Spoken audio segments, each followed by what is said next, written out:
V Evropski uniji se letno zavrže približno 20% vse proizvedene hrane, kar znaša več kot 58 milijonov ton, 131 kg na prebivalca. Več kot polovica teh odpadkov, približno 54%, nastane v gospodinjstvih. Odpadna hrana ne le obremenjuje okolje, temveč tudi povečuje ranljivost prehranske verige in prispeva k onesnaževanju. Zato je nujno iskanje rešitev za zmanjšanje količine zavržene hrane in spodbujanje njenega ponovnega izkoriščanja.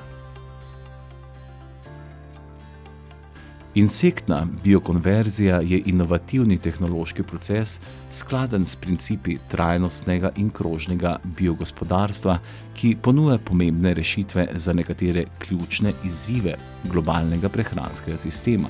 Ta tehnologija reje in predelave specifičnih žuželčnih vrst omogoča pretvorbo biomase različnega izvora v visokokakovostne beljakovine in maščobe ter preostalo organsko frakcijo, imenovano fras.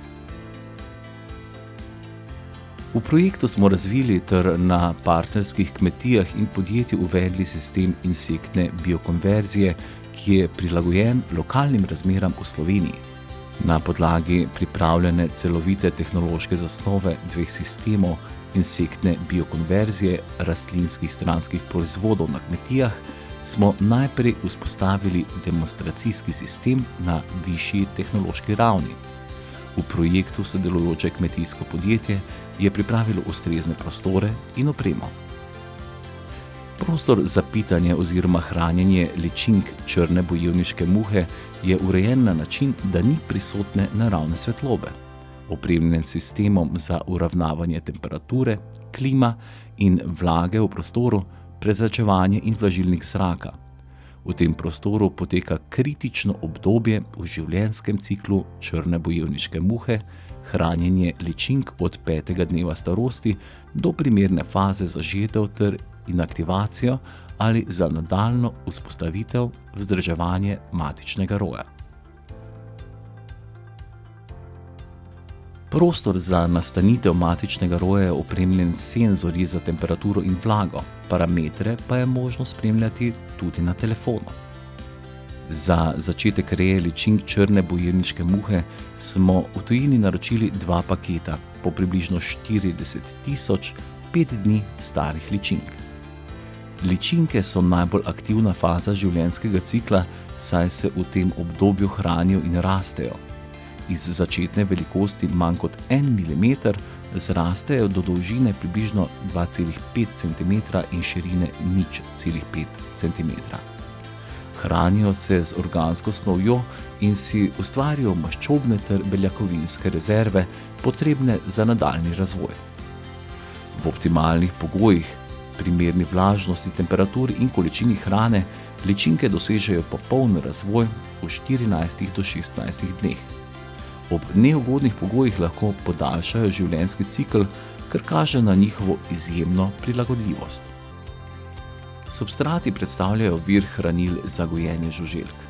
Za proces insektne biokonverzije so primerni predvsem stranski produkti agroživilske industrije ter drugi organski odpadki, ki pa morajo imeti ustrezno hranilno sestavo za optimalen razvoj ličink, odobreni morajo biti strani regulatornih organov, poleg tega pa morajo omogočati ekonomsko upravičeno gojenje žuželk.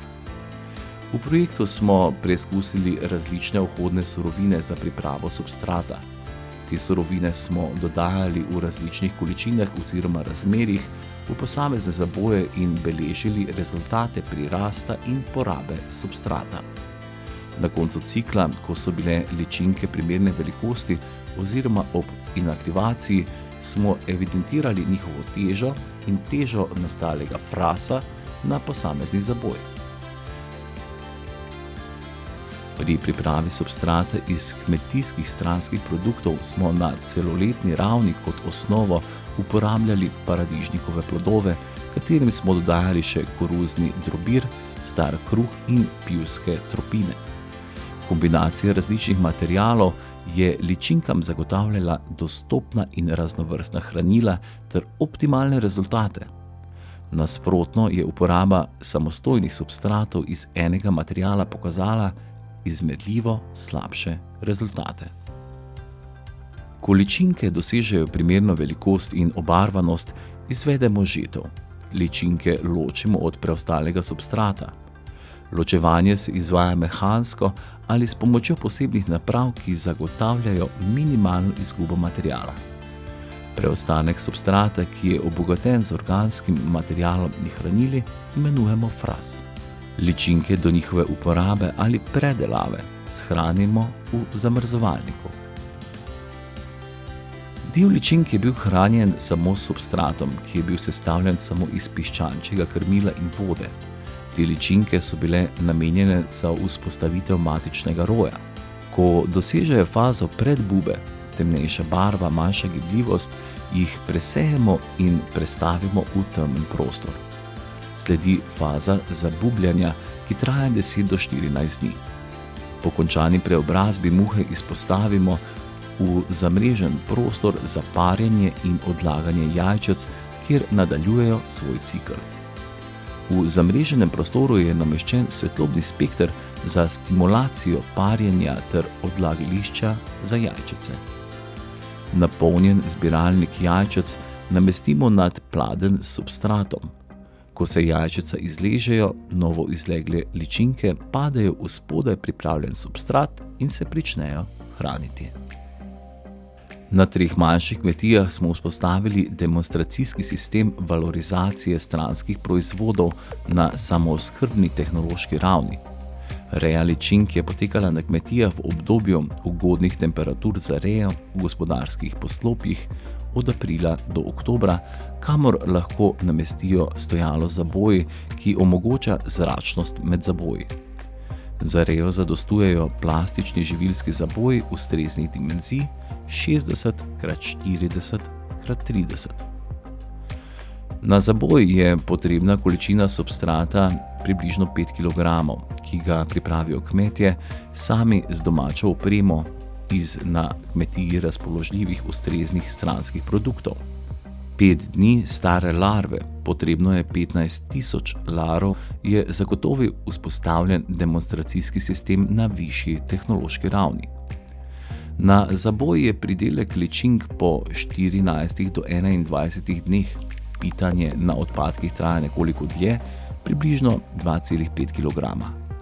Ličinke so po žetvi klasično zamrznili do uporabe za hrano kokošim. Priporočena dnevna količina ličink v hrani kokoši je nadomeščanje 20% klasične krmne mešanice z ličinkami. Na eni od kmetij smo razvili tudi nov produkt – hrana za terarijske živali. Ličinke črne bojevniške muhe se lahko predelajo v različne proizvode, kot so beljakovinska moka in olje. Ti izdelki so primerni za uporabo v krmi za živali ali kot surovina za druge industrijske namene. Pridobljene beljakovine predstavljajo trajnostno alternativo tradicionalnim surovinam za proizvodnjo živalske krme, saj lahko dobro nadomeščajo sojine komponente, ki v sodobni prehrani rejnih živali predstavljajo znaten okoljski odtis. Tudi žuželčje maščobe so uporabne v prehrani rejnih živali ali pa se zaradi visoke kalorične vrednosti vključujejo v različnih formulacijah proizvodnje biogoriv.